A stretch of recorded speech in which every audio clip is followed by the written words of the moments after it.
இளைஞர்களும் கூப்பிட்டு வச்சு ஒன் கான்வர்சேஷன் இவர் பேசுறது.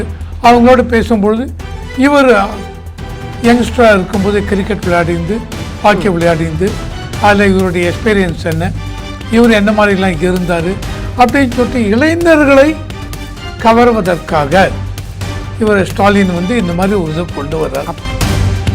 இந்த அளவுக்கு மக்களுக்கு இவங்க டிஎம்கே ஆட்சி மேலே இந்த அளவுக்கு ஒரு வெறுப்பு அப்படின்னு இருக்கிறது. இந்த anti incumbency factor negative votes எந்த அளவுக்கு ஸ்விங் ஆகும்? 6-7%, 8%. ஸோ உங்கள் 45 8% ஆன்டி இன்கம்பன்சி போச்சுன்னு வச்சுங்க, மீதி 37 தான் அவங்களுக்கு. எத்தனை வாக்குறுதி நிறைவேற்றினீங்க? இம்பார்ட்டன்ட் வாக்குறுதிகள் 25-30% எவ்வளோ பண்ணீங்க? இது எல்லாம் பார்க்குறச்ச மக்களுக்கு அந்த அளவுக்கு ஒரு வெறுப்பு இருக்கிறது.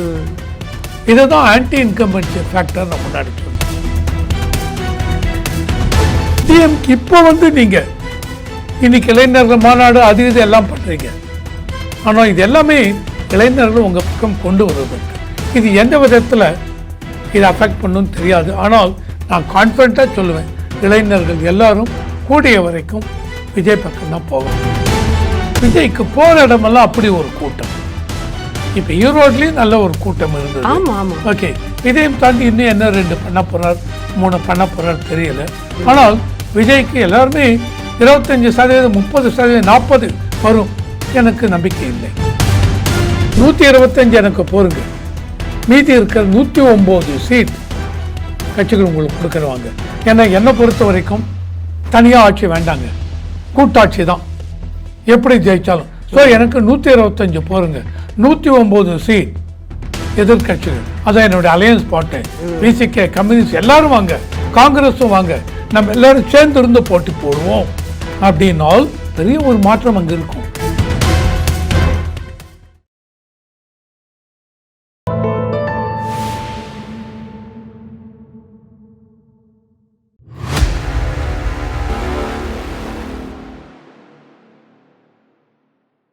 தாமரை டிவி நேயர்களுக்கு அன்பான வணக்கம். இன்று நமது நேர்காணலில் சிறப்பு விருந்தினர் அரசியல் விமர்சகர் ரவிசங்கர் சார் அவர்கள் நம்மோடு இருந்திருக்கிறார். சார் வணக்கம். சார் வணக்கம். வணக்கம். நீண்ட நாட்களுக்கு பிறகு உங்களை சந்திச்சது ரொம்ப சந்தோஷம் சார். கண்டிப்பா சார். ஏன்னா இன்னைக்கு 2026 சட்டசபை தேர்தலில் கண்டிப்பா தமிழகத்திற்கு ஒரு பெரிய ஆட்சி மாற்றம் வரும், அது யாரும் மறுக்க முடியாது அப்படின்னு சொல்லிட்டு பல பத்திரிகைகளுடைய வியூகங்கள் சொல்லுது. ஆனா இதுல முக்கியமாக இளைஞர்களின் வாக்குகள் தான் இந்த மாற்றத்தை கொண்டு வரும் அப்படிங்கிற மாதிரியான ஒரு கருத்து கணிப்புகளும் இருக்கு. இதுல திமுக தங்களுக்கு சாதகமாக இளைஞர்களை மாற்றிக்கொள்ள வேண்டும் அப்படிங்கிறதுக்காக திருவண்ணாமலை இளைஞரணி மாநாடு, அது மட்டும் இல்லாமல் வைபித் எம்கேஎஸ் அப்படின்னு சொல்லிட்டு அது ஒரு நேர்காணல் அப்படின்னு சொல்லிட்டு இன்னைக்கு நானும் ஒரு இளைஞனாக இருக்கிறேன் அப்படின்னு அவர்களுடைய உற்சாகத்தினால தான் அப்படின்னு தானும் இளைஞராக மாறிவிட்டேன் அப்படிங்கிற மாதிரி திமுக தலைவர் மு.க. ஸ்டாலின் அவர்கள், முதலமைச்சர் ஸ்டாலின் அவர்களும் பேசிக்கொண்டே இருக்கிறார். கண்டிப்பாக இளைஞர்களின் வாக்குகள் எல்லா கட்சிகளில் இருக்கக்கூடிய ஓட்டுகளையும் பிரிக்குமா சார்? இல்லைங்க, இது எல்லாமே இப்போ இளைஞரணி வைப் வித் ஸ்டாலின் அப்படின்னு ஒரு பெரிய இது டிசம்பர் 22, 24 அந்த இதில் வைப் வித் ஸ்டாலின். ஆக்சுவலி அதில் பிரகாரம் இளைஞர்கள், அந்த இளைஞர்களை ஸ்போர்ட்ஸ் பர்சன் மற்ற வேற எந்த இதில் அவங்களுக்கு ஒரு தனித்துவம் பெற்றிருக்காங்க. அந்த மாதிரி இளைஞர்களும் கூப்பிட்டு வச்சு ஒன் கான்வர்சேஷன் இவர் பேசுறது. அவங்களோட பேசும்பொழுது இவர் யங்ஸ்டராக இருக்கும்போது கிரிக்கெட் விளையாடிந்து ஹாக்கி விளையாடிந்து அதில் இவருடைய எக்ஸ்பீரியன்ஸ் என்ன, இவர் என்ன மாதிரிலாம் இருந்தார் அப்படின்னு சொல்லிட்டு இளைஞர்களை கவர்வதற்காக இவர் ஸ்டாலின் இந்த மாதிரி ஒரு இதை கொண்டு வர்றார். அப்பா ஒரு இளைஞர் சார். ஸோ தவறு இல்லை, வைப் வித் ஸ்டாலின். ஆனால் எந்த அளவுக்கு அன்னைக்கு தேதிக்கு நீங்கள் நடத்தின மீட்டிங் எந்த அளவுக்கு நீங்கள் எதிர்பார்த்த அளவுக்கு உங்களுக்கு அந்த அளவுக்கு இளைஞர்கள் வந்தார்களா? அப்படியே வந்திருந்தாலும் இது எந்த அளவுக்கு உங்களுக்கு ஓட்டு போது 2026 ஏப்ரல் இல்லாட்ட மே எலெக்ஷன் வரும்போது எந்த அளவுக்கு உங்களுக்கு இது உதவி செய்ய போகிறது, அதை தான் நம்ம அனலைஸ் பண்ணணும். So we should have a critical analysis. சரி, இப்போ இளைஞர்களும் பார்க்குறச்சு இப்போ உங்களுக்கு திடீர்னு ஆட்சியை முடிகிற சமயத்தில் இளைஞர்கள் மாநாடு அது இது எல்லாம் போடுறீங்க. திடீர்னு இப்போ என்ன இளைஞர்கள் மீது ஒரு இது, அதாவது என்ன அப்படின்னு பார்த்தீங்கன்னு வச்சுங்க, டிவிக்கு விஜய் அவங்களுடைய பார்ட்டி, அதுக்கு எல்லாருமே சொல்ல போகிற இடமெல்லாம் நீங்கள் பார்த்தீங்கன்னு வச்சுங்க, அப்படி ஒரு கூட்டம் விஜய் அவங்களுக்கு. இளைஞர்கள் 18-20 வயசுல இருந்து நீங்கள் பார்த்தீங்கன்னு வச்சுங்க, 30-35 வயசு, 40 கூட எடுத்துக்கலாம், ஆனால் 35, அப்படி ஒரு கூட்டம் விஜய்க்கு. ஸோ இது எல்லாமே என்ன கிரியேட் பண்ணுறது, விஜய்க்கு இளைஞர்கள் இப்போ எல்லாமே விஜய் பக்கம் போய் விடுவார்களோ அப்படின்னு ஒரு இது பயம். அந்த மாதிரி பயத்தின் வெளிப்பாடு தான் இந்த இது இளைஞர்களை இந்த கட்சி இப்போ கூப்பிடுறாங்களோ அப்படின்னு தான் ஒரு இது அரசியல் தலைவர்கள் எல்லாருமே சொல்றாங்க. ஆனா பலத்தை நிரூபிக்காத ஒரு தாவேகா, இன்னும் அரசியலை காணாத தாவேகாவை பார்த்து திமுக அந்த அளவுக்கு பயப்படுவதற்கு காரணம் இளைஞர்கள் அப்படின்னு நீங்க சொல்றீங்களா? அதாவது டிஎம்கே பொறுத்த வரைக்கும் பார்த்தீங்கன்னு வச்சுங்க, எந்த ஒரு ஓட்டும் சிதறக்கூடாது அப்படிங்கிறதுக்காக தான் எந்த ஒரு கட்சி, நீங்கள் அவங்களுடைய கூட்டணி எடுத்து பாருங்க, 2021 அவங்க போட்ட கூட்டணியில் ஒவ்வொரு கட்சிக்கும் தனியாக நின்று எவ்வளோ ஓட்டு கிடைக்கும், 1% கூட கிடைக்காது. இருந்தாலும் இந்த ஒரு பர்டிகுலர் தொகுதியில் எங்களுக்கு ஓட்டு இருக்கா, இவங்களுக்கு அந்த ஓட்டு சிதறிவிடக்கூடாது, அண்டு இவரை எம்எல்ஏ வாங்கி இது வைக்கலாம். ஆனால் இவருக்கும் தனி சின்னம் கிடையாது, திமுகவின் உதயசூரியன் சின்னம். 2021 எலெக்ஷனில் திமுக 188 இடத்த நின்னாங்க, 173 திமுக கேண்டிடேட்ஸ், மீதி 15 திமுக அல்லாத கேண்டிடேட்ஸ். ஆனால் அவங்க அந்த 15 பேரும் திமுகவுடைய உதயசூரியன் சின்னத்தில் தான் நின்னாங்க. இதுதான். ஸோ அவங்களுக்கு என்னன்னா எந்த விதத்திலும் ஓட்டு சிதறிவிடக்கூடாது. ஸோ அவங்க எல்லாரையும் கூப்பிடுங்க, உங்களுக்கு இந்த தொகுதியில் இருக்கா, ஜெயிச்சிருவீங்களா, ஓகே நீங்கள் வாங்க, உங்களுக்கு நாமினேஷன் கொடுத்துட்றேன், பணம் கூட நாங்கள் கொடுத்துக்கலாம், தேர்தல் செலவு எல்லாமே உங்களுக்கு எந்த அளவுக்கு இருக்குது அந்த தொகுதியில் அதை பார்த்துக்கிறாங்க. பார்த்துட்டு அவங்கள, ஆனால் ஒன்று கண்டிஷன், நீங்கள் உதயசூரியன் சின்னத்தில் தான் நிற்க வேண்டும். ஆனால் சார் இடையூறுக்கு மன்னிக்கணும், ஏன்னா இப்போ தேர்தல் ஆணையம் வந்து ஏற்கனவே ஒரு 4 மாதங்களுக்கு முன்னாடி நீங்கள் பார்த்துருக்கீங்க, அதில் வந்து தன்னுடைய சின்னத்தில் போட்டியிடாத கட்சிகளுக்கு வந்து அந்த அங்கீகாரம் மறுக்கப்படும் அப்படின்னு சொல்லிட்டு ஒரு தகவல் வெளியாக இருந்தது. ஆனால் இப்போ விசிகா, தாவாக்கா, அப்புறம் வந்து முஸ்லீம் லீக் கட்சிகள், தாவாக்கா தமிழக வாழ்வுரிமை ஆமா எல்லாருமே வந்து எங்களுடைய சின்னத்திலே நாங்க நிக்க போறோம், இந்த தடவை கூட்டணி சிதறாத, ஆனா கட்சி உங்களுக்கு தமிழர் வாழ்வுரிமை கட்சி எங்களுடைய சின்னத்தில் வேளாளர் இது அவங்களுக்கு எல்லாம் அங்கீகாரம் இருக்கா எனக்கு தெரியவில்லை. அங்கீகாரம்ங்கிறது அவங்க சொல்றது விசிகேக்கு அங்கீகாரம் இருக்கு. என்ன சொல்றாங்க, அந்த ரீசெண்ட் எலெக்ஷன்ல ஒரு 8 எம்எல்ஏ ஜெயிச்சிருக்கணும், ஆர் 2 எம்பி ஜெயிச்சிருக்கணும், ஆர் டோட்டல் ஓட்டில் இவ்வளோ பர்சன்டேஜ் வாங்கணும் அப்படின்னு இருக்கு. விசி கேட்ட 2 எம்பி, அதனால சரி அவங்களை இது பண்ணிருக்காங்க. ஆனால் அந்த 2 எம்பியும் ஒரு எம்பி வந்து நீங்கள் பார்த்தீங்கன்னு வச்சுங்க உதயசூரியன் சின்னம் தான். இது எப்படி எலெக்ஷன் கமிஷன் பண்ண போறாங்கன்னு தெரியாது. ஆனா இந்த தடவை வந்து தங்களுடைய கட்சிகளின் சின்னத்திலேயே நிற்பதாக வந்து ஒவ்வொரு கட்சிகளும் அறிவிச்சிருக்காங்க. ஆமா, அப்படி நிற்கும் பட்சத்தில் வந்து அமித்ஷா சொன்னது போல தனி பெரும்பான்மை வந்து எந்த கட்சிக்கும் கிடையாதுன்னு அவர் சொல்லியிருந்தாரு. இப்போ அதே போல இந்த நிலைமை வந்து திமுக கூட்டணியில் இருக்கிற எல்லா கட்சிகளுக்குமே அந்த மாதிரியான ஒரு நிலைமை ஏற்படும் அப்படின்னு நீங்க சொல்லுங்க. ஓவரால் இதில் எப்படி பார்க்கணும் அப்படின்னா 2021 அசம்பிளி எலெக்ஷன், அதையும் தாண்டி 2024 பார்லிமெண்ட் எலெக்ஷன். அந்த பார்லிமெண்ட் எலெக்ஷன் 39 கான்ஸ்டிடியூவன்சி, 39க்கு 39 திமுக ஜெயிச்சாங்க. ஒவ்வொரு பார்லிமெண்ட் கான்ஸ்டிடியூவன்சிலும் 5 இல்லை 6 அசம்பிளி கான்ஸ்டிடியூவன்சி, அதுக்கு ஒரு பார்லிமெண்ட் கான்ஸ்டிடியூவன்சி. அதில் மொத்தமாக 44% 45% திமுக கூட்டணி எடுத்தாங்க. அதில் ஆனால் திமுகவுடைய ஓட்டு எவ்வளோன்னு பார்த்தீங்கன்னா 26.5 தான். மீதி 19% காங்கிரஸ் அவங்க ஒரு 10% எடுத்தாங்க. அதையும் தாண்டி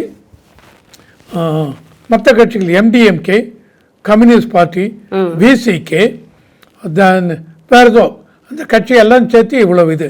ஸோ இதை டிஎம்கே மட்டும் பார்த்தீங்கன்னா 26% தான்.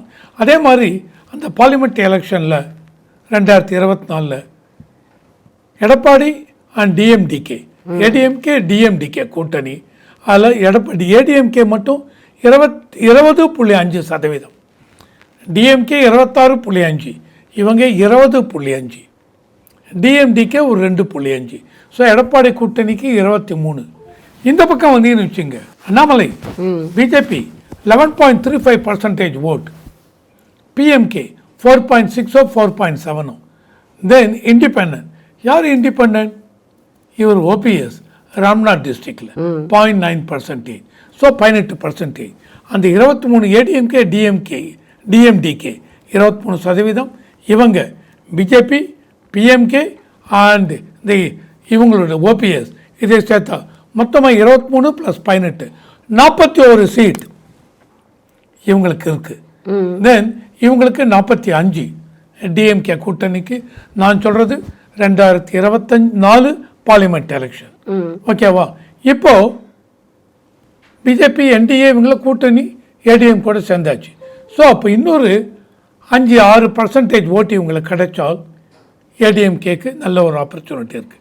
ஆனால் அங்கே 45% இருக்குது டிஎம்கேக்குன்னு சொன்னேன். இதை நம்ம என்ன எடுக்கணும் அப்படின்னா ஆன்டி இன்கம்பன்சி ஃபேக்டர்ஸ். இந்த அளவுக்கு மக்களுக்கு இவங்க டிஎம்கே ஆட்சி மேலே இந்த அளவுக்கு ஒரு வெறுப்பு அப்படின்னு இருக்கிறச்ச இந்த anti incumbency factor negative votes எந்த அளவுக்கு ஸ்விங் ஆகும்? 6-7%, 8%. ஸோ உங்கள் 45 8% ஆன்டி இன்கம்பன்சி போச்சுன்னு வச்சுங்க, மீதி 37 தான் அவங்களுக்கு. கண்டிப்பாக டிஎம்கே கூட்டணிக்கு. இவங்களுக்கு இந்த 43 42. விஜய் உள்ள வர்றார். சீமாந்தி 8% தனியாக வச்சுருங்க, கன்சிஸ்டண்ட்டாக அவர் 8 எடுக்கிறார். விஜய் உள்ள வர்றார். இங்கே தான் இளைஞர்கள் நான் கொண்டு வரேன். அந்த விஜய் உள்ளே வரும்பொழுது விஜய்க்கு போகிற இடமெல்லாம் அப்படி ஒரு கூட்டம். இப்போ ஈரோட்லேயும் நல்ல ஒரு கூட்டம் இருந்தது. ஓகே, இதையும் தாண்டி இன்னும் என்ன 2 பண்ண போகிறார் 3 பண்ண போகிறார் தெரியல. ஆனால் விஜய்க்கு எல்லாருமே 25%, 30%, 40 வரும். எனக்கு நம்பிக்கை இல்லை. ஏன்னா நீங்கள் முன்னாடி ஆரம்பத்தில் சொன்ன மாதிரி எந்த விதத்திலையும் அவருடைய இதை ப்ரூவ் பண்ணவில்லை. ஸோ என்னை பொறுத்த வரைக்கும் விஜய்க்கு ஒரு 12 இல்லை 14% வரும்னு வச்சுக்கலாம். அதுக்கு மேலே எனக்கு நம்பிக்கை இல்லை. ஏன்னா கூட்டம் எல்லாமே ஓட்டாக மாறுமா சொல்ல முடியாது. 2024 பார்லிமெண்ட் எலெக்ஷனில் அண்ணாமலை அப்படி ஒரு கூட்டம் போகிற இடமெல்லாம் அண்ணாமலைக்கு கூட்டம். எல்லாருமே அப்படி ஒரு ஓட்டா மாறும்னு எதிர்பார்த்தோம். பல்லடம் கண்டிப்பா திருப்பூர்ல பல்லடத்தை 4 லட்சம் பேருக்கு வந்தாங்க. மோடிஜி அங்க வந்திருந்தார். 4 லட்சம் பேர். ஆனா ஓட்டா மாறவில்லை. நிச்சயமா 39 டிஎம்கே ஜெயிச்சாங்க. அவ்வளவு பெரிய அரசியல் தலைவர்களுக்கு ஓட்டாக ஓட்டு வரவில்லை. விஜய்க்கு வராதுன்னு சொல்றீங்க? நான் அப்படி சொல்லவில்லை. அதாவது நீங்க 25 வரும் 30 வரும் 40 வரும். என்னுடைய கணிப்புல தான் நான் சொல்றேன். என்னுடைய கணிப்புல 12 - 14% விஜய்க்கு வரும். ஏன்னா எதனால அப்படி சொல்றீங்க சார்னா, டிஎம்கே ஏடிஎம்கே ரெண்டுமே அப்படி ஒரு ஸ்ட்ராங் பார்ட்டி. இவங்களுக்கு ஸ்ட்ராங் கேடர் இருக்கு. அந்த கேடர்லாம் கமிட்டட் கேடர்ஸ். சார் நாங்கள் டிஎம்கேனா டிஎம்கே தான் ஓட்டு போடுவோம், ஏடிஎம்கேனா என்ன வேணாலும் ஆகட்டும், கமிட்டட் கேடர்ஸ்.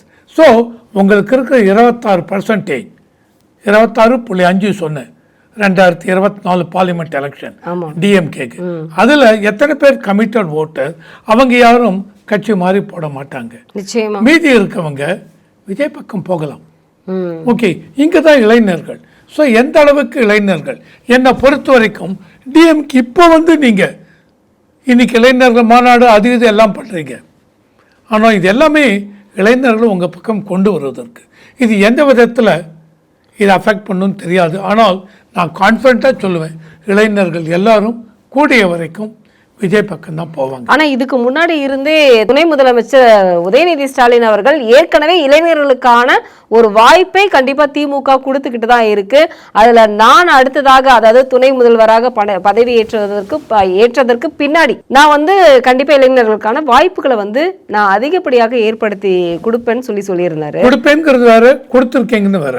இல்ல, இப்ப அவர் பதவி ஏற்றதற்கு அப்புறம் தான் இப்போ இளைஞர்களுக்கான ஒரு வாய்ப்புகளை அதாவது அவர் விளையாட்டுத்துறையில இருந்ததுக்கு அப்புறமும் சரி இப்பவும் சரி இளைஞரணி மாநாட்டிலையும் இளைஞர்களுக்கான வாய்ப்புகளை திமுக கொடுக்கணும் அப்படின்னு அவங்க அப்பாவுக்கே திருவண்ணாமலையில ரெக்வெஸ்ட் வச்சிருக்காரு. இல்லைங்க, அதெல்லாமே ரெக்வெஸ்ட்லாம் in connection with 2026 election. 2026 election மூத்த தலைவர்கள் மூத்த அமைச்சர்கள் எல்லாத்தையும் அப்படியே தூக்கி ஓரங்கட்டுங்க அப்படிங்கிற மாதிரியான ஒரு பெரிய லிஸ்ட் லிஸ்ட் வர வரைக்கும் ஒன்றும் தெரியாது. அத்தனை மூத்த தலைவர்கள் நீங்க எடுத்துருவீங்களா? எடுக்க முடியாது. இல்ல அதுக்கு ஸ்டாலினே வந்து ஒத்துக்கல அப்படிங்கிற மாதிரியான தகவல் இருக்கு. அதனால அந்த மாதிரி பண்ண முடியாது. இவங்களும் வேணும். ஆனா இவங்க எல்லாம் போய் பிரச்சாரம் பண்ண மாட்டாங்க அப்படிங்கிறது தானே வந்து உதயநிதியோட கோரிக்கை. இல்ல பிரச்சாரம் அதை இது வரைக்கும் எப்படி நீங்க ஜெயிச்சீங்க? 2021 எப்படி ஜெயிச்சீங்க? 2019 எப்படி ஜெயிச்சீங்க? 2024 எப்படி ஜெயிச்சீங்க? இளைஞர்கள் சக்திங்கிறது கண்டிப்பாக வேண்டும். ஓகே, ஆனால் இன்னைக்கு வந்து நீங்க பண்றது, என்னைக்கு எலெக்ஷன்? ஏப்ரல் இல்லாட்ட மே, இன்னும் 4 மாசம் இருக்கு. இப்போ வந்து இளைஞர்களை ஊக்குவிக்குங்கிறச்ச தெரியல எந்த அளவுக்கு இளைஞர்கள் ஸ்டாலின் இவர் பக்கம் விஜய் பக்கம் போகாம உங்களோட இருப்பாங்களோ தெரியாது. இப்ப விஜய் பக்கம் போயிடக்கூடாது புதிய வாக்காளர்கள் அப்படிங்கிறதுக்காக தான் இது. சோ இது வந்து எந்த அளவுக்கு ஒரு பாசிட்டிவ் இம்பாக்ட் டிஎம்கேக்கு கொடுக்கும் என்று என்னால் கான்ஃபிடென்ட்டா சொல்ல முடியவில்லை. இது வந்து இளைஞர்கள் அப்படிங்கிறச்ச விஜய் எப்படிதான் போறது. இது வந்து மற்ற கட்சிகளுக்குமே ஒரு இது இருக்கு. இளைஞர்கள் ஓட்டு எந்த அளவுக்கு விஜய் பக்கம் போகும், அதனால விஜய்க்கு எவ்வளவு ஓட்டு விழும். இருந்தாலும் நான் சொன்னது 12 to 14%. அப்படின்னா நீங்க சொல்றது பார்த்தா இந்த ஆர்வக்கோளாறு வாக்காளர்கள் இப்போ அதாவது புதுசாக வரவங்க வந்து யார் பக்கம் அப்படிங்கறது வந்து அவங்களோடது கணிக்க முடியாதுங்கிறது. யார் கணிக்க முடியாது. அப்படியே கணித்தாலும் எவ்வளவு பர்சன்டேஜ்? நிச்சயமா இவங்க இளைஞர்கள் ஓட்டு 18லேருந்து இந்த வயசுக்கு மேல ஓட்டு போட போகும்பொழுது நியூ ஓட்டர்ஸ் எவ்வளவு பேர் தமிழ்நாட்டில்? அந்த நியூ ஓட்டர்ஸ் அத்தனை பேரும் விஜய்க்கு போட போறாங்களா இல்லை ஸ்டாலினுக்கு போட போறாங்களா? என்னை பொறுத்துக்கும் 18 வயசு 20 வயசு பசங்க விஜய் தான் சொல்லுவாங்க. கண்டிப்பா சார். இப்போ இதுல இளைஞரணி அப்படிங்கிறதே ஒரு பக்கம், இளைஞர்கள் வாக்குகள்ங்கிறது ஒரு பக்கம் இருந்தாலும் சிறுபான்மையினர் ஓட்டு அப்படிங்கிறதும் வந்து அதுக்கு முக்கியமாக கைக்குள்ளேயே வச்சுட்டு இருக்கக்கூடிய ஒரு கட்சியாக காங்கிரஸ் இருக்கு திமுகவோட. ஆனா அவங்க ஆட்சியிலும் அமைச்சரவையிலும் பங்கு நாங்க கேட்டதே இல்லை அப்படின்னு தமிழக தலைவர் சொன்னாரு, செல்வ பெருந்தகை. ஆனா இன்னைக்கு அவரே வந்து நாங்க ஆட்சியிலும் அமைச்சரவையிலும் பங்கு கேட்டிருக்கோம், சீட்டு வந்து அதிகமாக நாங்க கேட்டிருக்கோம், அதற்கான கோரிக்கைகளை நாங்க வச்சிருக்கோம் அப்படின்னு இன்னைக்கு அவர் சொல்லியிருக்காரு. ஏன் திமுக கிட்ட வந்து காங்கிரஸ் அடுத்தடுத்து கருத்துக்களை மாற்றி வச்சுக்கிட்டே இருக்காங்க? தாவேக்காவோட போவதற்கா இல்லை வந்து காங்கிரஸ் தேசிய தலைமையில் வந்து ஓட்டு வாங்காததுக்கும் திமுக ஒரு காரணமாக இருக்கிறது அப்படிங்கிற ஒரு கருத்துக்கள் இருக்கு, அதுக்காகவா? இது வந்து ஒரு கட்சிக்குள்ள தட் மீன்ஸ் என்ன காமிக்கிறது அப்படின்னா திமுக கூட்டணியும் இன்னும் ஸ்டெபிலைஸ் ஆகவில்லை. இவங்க சொல்றாங்க இல்ல கூட்டணி பாருங்க யாரும் எங்களை விட்டு போகல. தெரியாது பிப்ரவரி 10 தேதி 15 தேதிக்கு தான். அப்ப நீங்க வந்து சொன்னீங்கன்னு வச்சு நான் ஒத்துப்பேன். அதுக்கு தான் இப்ப திருமாவளவன் அடித்தளம் போட்டிருக்காருல்ல, திமுகவை விட்டு போனாலும் எங்களை வந்து கூட்டணியில இருந்து எடுத்தாலும் எங்களுக்கு வந்து பிரச்சனை இல்லை அப்படின்ற மாதிரி சொல்லியிருக்காங்க. இந்த பக்கம் திமுக, அந்த பக்கம் ஒரு சண்முகம், அவர் சிபி கம்யூனிஸ்ட் பார்ட்டி, இது அவர் பேசியிருக்கார். எல்லாருமே நீங்க போன தடவை சொன்ன மாதிரி கொடுத்தா மாதிரி 6 சீட்டு 8 சீட் கொடுத்தா வாங்கிக்க மாட்டோம். உங்களை பொறுத்த வரைக்கும் ஏடிஎம்கே அவங்களுக்கு இது ரொம்ப இம்பார்ட்டன்ட் எலெக்ஷன், டிஎம்கேக்கும் இப்போ இம்பார்ட்டன்ட் எலெக்ஷன் ஆயிடுது. ஏன்னால் ஆன்டி இன்கம்பன்சி ஃபேக்டர் வரதுனால திமுக உள்ள ஒரு கலக்கம் இருக்கிறது. எந்த அளவுக்கு ஓட்டு சிதறும், எந்த அளவுக்கு நமக்கு பழைய மாதிரி போன தடவை 173 சீட்டு நின்னாங்க டிஎம்கே மட்டும், ஜெயிச்சது 135. ஸோ டிஎம்கே மட்டும் தனியாக தனிப்பெருமாய் மெஜாரிட்டி 118 சீட் வேணும். ஆனால் இந்த தடவை 173 180 சீட் இப்போ நிற்க முடியாது. 180 சீட் நின்னா மீதி எவ்வளோ இருக்குது? 54 தான். 234 மீதி 54 சீட். 54 காங்கிரஸ் மினிமம் கேட்குறேன், காங்கிரஸ் 45 கொடுன்னு கேட்பாங்க. ஏன்னா நாங்கள் கருணாநிதி கிட்ட 63 சீட்டு கேட்டோம், அதே சீட்டு பேரத்தை வந்து திமுகவிடம் வைக்க போகிறோம் அப்படின்னு ஷோடங்கர் வந்து சொன்னதாக ஒரு தகவல் இருக்கு. அப்பதான் விஜய் கட்சி இவ்வளவு பேசுறாங்கல்ல, நான் என்ன கேட்குறேன், விஜய் வந்து எல்லாரும் வாங்க எனக்கு வந்து 125 சீட் போருங்க, 125 எனக்கு போருங்க, மீதி இருக்கிற 109 சீட் கட்சிகள் உங்களுக்கு கொடுக்குறவாங்க. ஏன்னா என்னை பொறுத்த வரைக்கும் தனியாக ஆட்சி வேண்டாங்க, கூட்டாட்சி தான் எப்படி ஜெயிச்சாலும். ஸோ எனக்கு 125 போருங்க, 109 சீட் எதிர்கட்சிகள், அதான் என்னுடைய அலையன்ஸ் பாட்டு, விசிகே, கம்யூனிஸ்ட் எல்லாரும் வாங்க, காங்கிரஸும் வாங்க, நம்ம எல்லாரும் சேர்ந்து இருந்து போட்டி போடுவோம் அப்படின்னால் பெரிய ஒரு மாற்றம் அங்கே இருக்கும். அத்தனை பேர் அங்கே வேணா 109 சீட் பிரிச்சுக்க போகிறது காங்கிரஸ், விசிகே, சிபிஐ, சிபிஎம், இன்னும் வேற யாரும் வர போறாங்க. காங்கிரஸ்க்கு 50 சீட்டு கொடுக்க போவதாக ஒரு தகவல் இருக்கு. ஓகே, அப்போ 109 சீட்ல ஓகே காங்கிரஸ் நீங்க வச்சுங்க 55, விசிகே நீங்க ஒரு 20, கம்யூனிஸ்ட் பார்ட்டி ஜெயிச்சாச்சா நாளைக்கு ஜெயிச்சு வந்தோம்னா கூட்டாட்சி. எங்களுக்கு எவ்வளோதான் போர்ட்ஃபோலியோ, மீதி போர்ட்ஃபோலியோலாம் உங்களுக்கு. காங்கிரஸ் உங்களுக்கு ஒரு இம்பார்ட்டன்ட் போர்ட்ஃபோலியோ, விசிகே ஒரு இம்பார்ட்டன்ட் போர்ட்ஃபோலியோ, விஜய் கட்சி எனக்கு ஒரு 3 இம்பார்ட்டன்ட் போர்ட்ஃபோலியோ. இந்த மாதிரி அவர் பேசினார். இன்னும் அது ஓப்பனாக சொல்ல வரல, இப்படி சொல்லி ஸ்டேட்மெண்ட் விட்டாருன்னு வச்சுங்க, யாரும் திறக்க முடியாது. அத்தனை பேர் அங்கே போகிறாங்க, எல்லாம் ஓடி போயிடுவாங்க. ஆமா, அங்கே போனேன்னு வச்சுங்க, அப்போ என்ன ஆகும்? அங்கதான் இப்போ அமித்ஷா எதிர்பார்க்குற ஓட்டு ஸ்பிளிட் ஆகும். இந்த மாதிரி இருந்து காங்கிரஸ், விசிகே எல்லாமே அந்த பக்கம் போயாச்சு. விஜய் பக்கம்னால் விஜய் கட்சி உடனே ஜெயிக்க போகிறதா தெரியாது. ஆனால் ஓட் ஷேரில் பிரிவு வரும். அவங்களுக்கு ஒரு 25-30% ஓட்டு அந்த கூட்டணிக்கு வருதுன்னு வச்சுங்க, டிஎம்கேக்கு ஆட்டோமேட்டிக்காக அந்த ஓட்டு குறையும். ஆனால் சார் இதில் என்னன்னா திமுகவும் தாவேகாவும் வந்து சிறுபான்மையினர் ஓட்டுக்களை தங்கள் பக்கம் எப்படியாவது எடுத்துக்கணும் அப்படின்னு அதில் போராடிட்டு இருக்கு. ஆனால் ஏடிஎம்கே அன்வர் ராஜா அவர்கள் சொன்னது போல அதிமுக சிறுபான்மையினர் ஓட்டுக்களை தவற விட்டு விட்டதோ, அதில் சரியான முயற்சிகள் மேற்கொள்ளவில்லையோ அப்படிங்கிற மாதிரியான ஒரு கேள்வி வச்சிருக்காரு. அது உண்மையாக தானே சார் தெரியுது? அதிமுகவும் பாஜகவும் அந்த இடத்துல முக்கியமாக சிறுபான்மையினர் ஓட்டுகளை வந்து கையில் வந்து பிடிச்சிக்கல அப்படிங்கிறது ஒரு கருத்து. பிஜேபின்னு சொன்னீங்கன்னா நான் ஒத்துப்பேன். ஏன்னா ரீசெண்டாக நடந்த பீகார் எலெக்ஷனில் கூட பார்த்தீங்கன்னு வச்சுங்க, ஓவரால் எல்லா எலெக்ஷன்லையுமே இஸ்லாமிய மக்கள் பிஜேபிக்கு ஓட்டு போடுவது இல்லை. ஏன்னா ஓட்டு எலெக்ஷன் முடிஞ்சவொடனே பார்த்தீங்கன்னு வச்சுங்க, ஓட்டு அனாலிசிஸ் போடுவாங்க. ஜென்ரல் கேட்டகரி என்ன பார்ட்டிக்கு போட்டாங்க, எவ்வளோ போட்டாங்க, ஓபிசி எவ்வளோ போட்டாங்க, தென் எஸ்சி எவ்வளோ ஓட்டு போட்டாங்க, எஸ்டி எவ்வளோ ஓட்டு போட்டாங்க, மைனாரிட்டி இஸ்லாமியர்கள் எவ்வளோ போட்டாங்க, கிறிஸ்டியன்ஸ் எவ்வளோ ஓட்டு போட்டாங்க, எந்தெந்த இதுக்கு ஓட்டு போட்டாங்கன்னு வரும். ஓகே, அதை அனலைஸ் பண்ணுவாங்க. அனலைஸ் பண்ணி வரும்பொழுது எந்த ஒரு தேர்தலையும் பார்த்தீங்கன்னு பிஜேபின்னு வரைச்ச அவங்களுக்கு இல்லை, இவங்க இஸ்லாமியர்கள் அந்த அளவுக்கு ஓட்டு போடுவது கிடையாது. ஆனால் திருவனந்தபுரத்தில் வந்து இஸ்லாமியர்களோட ஓட்டு வந்து பாஜகவுக்கு அதிகப்படியாக விழுந்திருக்குன்னு தானே ஒரு தகவல் தெரியல. அந்த கார்பரேஷன் அந்த ரிசல்ட்டுக்கு ட்ரிவாண்ட்ரம் கார்பரேஷனை பிஜேபி ஜெயிச்சாங்க. ஆனால் எவ்வளோ ஓட்டுன்னு அனலைஸ் நான் இன்னும் பண்ணலை. ஆனால் பீகாரில் பார்த்தீங்கன்னு வச்சுங்க, சீமாஞ்சல்னு ஒரு ஏரியா, அந்த Seemanchal area out and out இஸ்லாமியர்கள் டாமினேஷன் தான். அதில் இருக்கிற 23, 24 அசம்பிளி கான்ஸ்டிடியூவன்சி, அதில் 18-20 பிஜேபி ஜெயிச்சாங்க. இத்தனைக்கும் அது ஃபுல்லி டாமினேட்டட் பை இஸ்லாமிஸ், அதில் ஜெயிச்சிருக்காங்க. ஸோ அப்போ என்ன அர்த்தம்னா, அதாவது இந்த சென்ட்ரல் கவர்மெண்ட்டுடைய ஸ்கீம்ஸ் எல்லாம் பார்த்தீங்கன்னு வச்சுங்க, இந்த ஸ்கீமில் மைனாரிட்டிலாம் பார்த்து இது கிடையாது, டிஃப்ரென்ஷியேட் பண்ணுறது கிடையாது, கேஸ்ட், ரிலிஜன் இந்த பேசிஸ்லாம் டிஃப்ரென்ஷியேட் பண்ணுறது கிடையாது, எல்லாருக்கும் உண்டு. நீங்கள் மகாராஷ்டிரா எலெக்ஷன் நடந்தது ஏப்ரல் 2025 என்னமோ, அதுலேயும் பிஜேபி 284 தொகுதியில், என்டிஏ 232 தொகுதி ஜெயித்தாங்க, ஸ்வீப் பண்ணாங்க. அப்போ முன்னாடி இதை நீங்கள் வீடியோலாம் எடுத்தாங்க. அப்போ இஸ்லாமிஸ்ட்டை கேட்டாங்க, அங்கே யாருக்கு நீங்கள் ஓட்டு போடுவீங்க, இந்த ஸ்கீம் எல்லாம் வருதா, எல்லா ஸ்கீமும் எங்களுக்கு கொடுக்குறாங்க, மோடி அரசாங்கம் ரொம்ப நல்லா பண்ணுறாங்க, முத்ரா ஸ்கீம் இந்த ஸ்கீம் எல்லாத்துலேயும் எங்களுக்கு பணம் கொடுத்துருக்காங்க, வாங்கியிருக்கோம். அப்போ இந்த தடவை நீங்கள் பிஜேபிக்கு ஓட்டு போட மாட்டோம், நாங்கள் பிஜேபிக்கு ஓட்டு போட மாட்டோங்க, ஆனால் எல்லா ஸ்கீமும் எங்களுக்கு வந்து நான் குறை சொல்ல மாட்டோம். ஸோ அவங்களுக்கு இதுதான் ஒரு ப்ரிஜுடிஸ் அப்படிம்பாங்க. என்னவோ எங்களுக்கு தெரியாது, எங்களுக்கு பிஜேபி பிடிக்காது, ப்ரிஜுடிஸ். அததான் இப்போ தமிழகத்திலும் திமுக ஏற்படுத்திக்கிட்டு இருக்கு. திமுக மட்டும் இல்லை, பிஜேபி தான், ஏடிஎம்கே இருக்கு. ஸோ இதையும் தாண்டி மைனாரிட்டி ஓட்டுங்கிறச்ச நீங்க கிறிஸ்டியன் சேர்க்கணும். ஆமா, கண்டிப்பா. இப்போ விஜய் உள்ள வந்தாருன்னு வச்சுங்க, கண்டிப்பாக இருக்கிற கிறிஸ்டியன்ஸ்ல அட்லீஸ்ட் 50% விஜய்க்கு போவாங்க.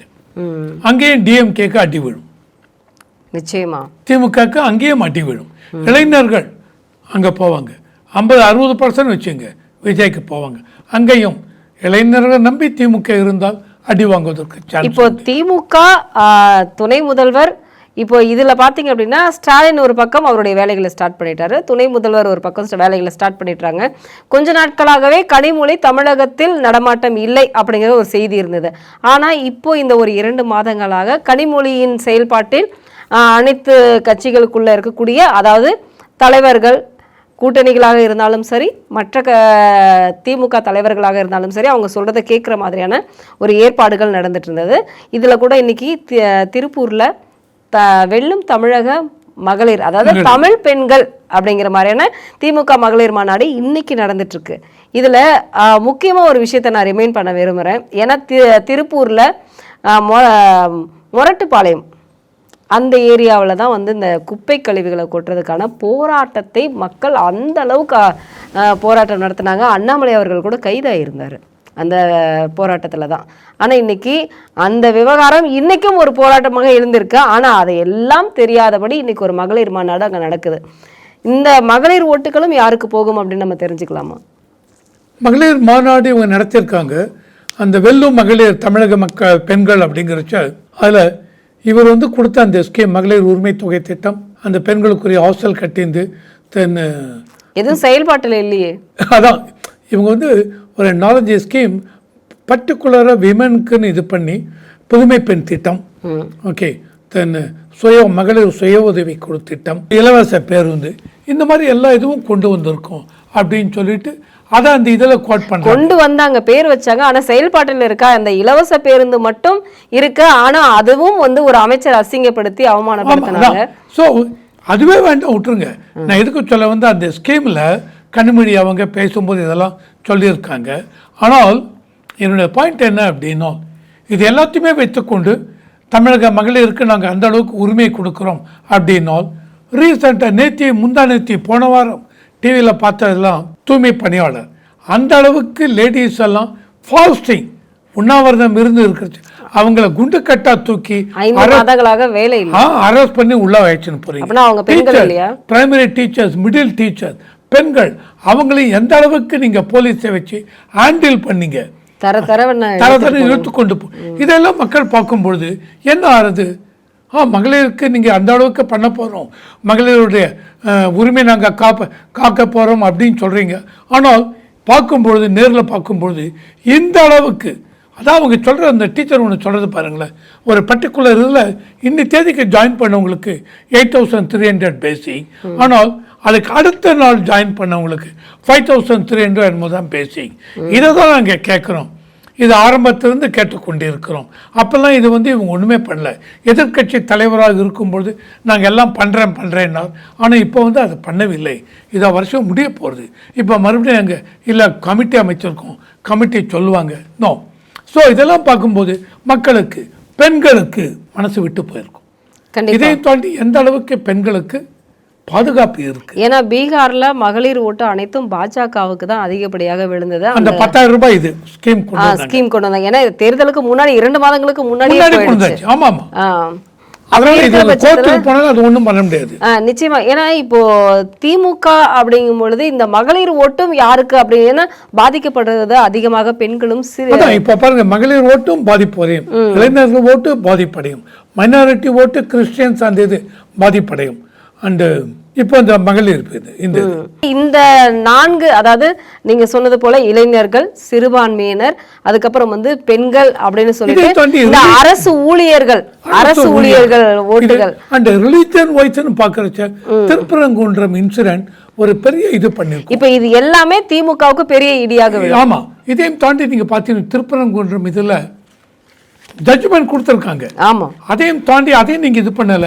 2 நாளைக்கு டிசம்பர் 3, டிசம்பர் 4 கொடி இதை ஏற்ற விடவில்லை. ஆனால் அதுக்கப்புறம் 20 நாளைக்கு அப்புறம் இவங்க இஸ்லாமியர்களுடைய சிக்கந்தர் தர்கால மேல அதுக்கு ஒரு ஃபங்க்ஷன் இருக்கு. நீங்க ஒரே ஃபங்க்ஷனுக்கு சந்தன கூடுக்கு பர்மிஷன் கொடுத்து எல்லாருமே போகலாம் இப்போ சொன்னீங்க. இப்போ அது இந்துக்கள் எப்படி பார்க்குறாங்க அப்படின்னு இல்லை, நேற்று வரைக்கும் இங்கே யாரையும் மேலே போக விடலை, இப்போ வந்து எல்லாருமே போகலாம் அப்படின்னா என்ன அர்த்தம் இதுக்கு அப்படின்னு அவங்க இந்து முன்னணி கொஸ்டின் பண்ணுறாங்க. ஸோ அந்த இடத்துலையும் அடி வாங்கும். ஸோ எல்லா இதுலேயும் அடி வாங்கும். இதையும் தாண்டி எல்லா வரையும் நீங்கள் உயர்த்தி விட்டீர்கள். இதையும் தாண்டி 505 வாக்குறுதி கொடுத்தீங்க. 505 வாக்குறுதியில் எத்தனை வாக்குறுதி நிறைவேற்றினீங்க? இம்பார்ட்டன்ட் வாக்குறுதிகள் 25-30% எவ்வளோ பண்ணீங்க? இது எல்லாம் பார்க்குறச்ச மக்களுக்கு அந்த அளவுக்கு ஒரு வெறுப்பு இருக்கிறது. இதுதான் ஆன்டி இன்கம்பன்சி ஃபேக்டர் நான் முன்னாடி சொன்னேன். கண்டிப்பாக இது it may lead to the downfall. So அந்த மாதிரி இருக்கிறச்ச இதனால் ஆன்டி இன்கம்பன்சி ஒரு 8%, 9% இருக்கிற 45% அந்த 8% கழிச்சுன்னா 37, 35 வரும். இதில் எனக்கு என்ன இது எப்படி வரும்னு எதிர்பார்க்குறேன் அப்படின்னா, இவங்க சொல்கிறாங்க ஜெயிச்சலான்னு 2006-11 திமுக கழகம் ஆட்சி. தென் அப்போ 2009-2010 2G ஸ்கேம் வந்தது. அந்த 2G ஸ்கேமை ராஜா அவர்களை அரெஸ்ட் பண்ணாங்க, கனிமொழி அவர்களையும் அரெஸ்ட் பண்ணாங்க. இதையும் தாண்டி கலைஞர் டிவிக்கு 220 கோடியோ என்னமோ லஞ்சம் கொடுத்தாங்க அப்படின்னு ஒரு பேச்சு வந்து இது மக்கள் மனதில் ஆழமாக பதிந்து விட்டது. அதனால் 2006-2011 97 சீட்டு வச்சுட்டு டிஎம்கே ஆட்சி புரிஞ்சாங்க. 2011 டிஎம்கேக்கு அப்படி ஒரு நெகட்டிவ் ஓட்டு 23 சீட்டு தான் டிஎம்கேக்கு கிடைத்தது. மக்கள் மனதில் வெறுப்பு. அதே போல இப்ப அதையும் மிஞ்சி விட்டது. அதனால இப்போவும் அந்த ஆன்டி இன்கம்பன்சி ஃபேக்டர்ஸ் இந்த அளவுக்கு மக்கள் மனதில் இருக்க காயம் இதையெல்லாம் பார்க்கறச்ச கண்டிப்பாக டிஎம்கே எதிர்பார்க்குற அளவுக்கு 200 சீட்டு 118 சிம்பிள் மெஜாரிட்டி எனக்கு தெரிஞ்சு அதுவே கிடைக்குமா அப்படிங்கிறது ஒரு டவுட்ஃபுல் தான். ஸோ இதெல்லாமே எனக்கு ஒரு கிளியர் பிக்சர் எப்போ வரும்னா, இன்னி வரைக்கும் கூட்டணி கட்சிகள் இன்னும் முடியலைங்க. ஸோ February 10 வாக்கில் இல்லை ஜனவரி 2க்குள்ளே கூட்டணி முடிவாயிடும். ஜனவரி 9 டிஎம்டிகே எந்த பக்கம் போகிறாங்க முடிவாயிடும். ஏன்னா ஜனவரி 9 அவங்களுடைய ஜெனரல் கவுன்சில் மீட்டிங் இருக்கு, அப்போ முடிவாயிடும். Anbumani Ramadoss again and again சொல்லிருக்காரு டிஎம்கேவை அந்த அளவுக்கு இது பண்ணி பேசுறாரு. ஸோ அன்புமணி ராமதாஸ் கண்டிப்பாக இந்த பக்கம் தான் வரப்போறேன். ராமதாஸ் ஃபேக்ஷனும் இந்த பக்கம் தான் வருவாங்க. இதையும் தாண்டி டிஎம்கே கூட்டணியில் விசிகே எங்கே போகிறாங்க, காங்கிரஸ் எங்கே போகிறாங்க? விசிகே காங்கிரஸ் டிவிகே பக்கம் நான் சொன்ன மாதிரி டிவிகே எங்களுக்கு 125 போகிறோம், 109 சீட்டும் உங்களுக்கு கொடுக்குறோன்னா கண்டிப்பாக அங்கே போவாங்க ஓட்டு பர்சன்ட் ஒர்க் அவுட் பண்ணுறதுக்கு. இப்போ நம்ம சொன்னதை வச்சு கூட அங்கே நடக்கலாம். இந்த மாதிரி நமக்கு இருக்கா, இந்த மாதிரி பிளான் பண்ணலாமல் கூட இருக்கலாம், தெரியாது. அந்த மாதிரி பண்ணாங்கன்னா கண்டிப்பாக கூட்டணியில் ஒரு சலசலப்பு ஏற்படும். பொறுத்திருந்து பார்க்கலாம்.